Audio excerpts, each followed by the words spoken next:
Welcome to Auto Collision Repair. In this video, you're going to see a project that's been performed in our classroom.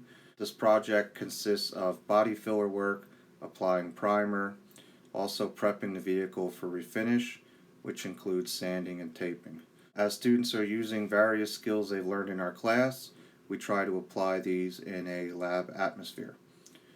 After all the previous steps have been completed, the students then will be applying a epoxy sealer, followed by a base coat clear coat system.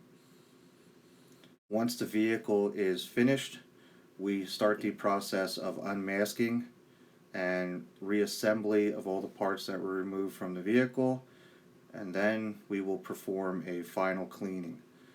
Upon completing these various steps, the students then have the wonderful ability to see the vehicle come out of the shop and get the complete finished product. Hope you enjoyed this video, and if you'd like to learn more about auto collision, check out our website at burkscareer.com. Thank you.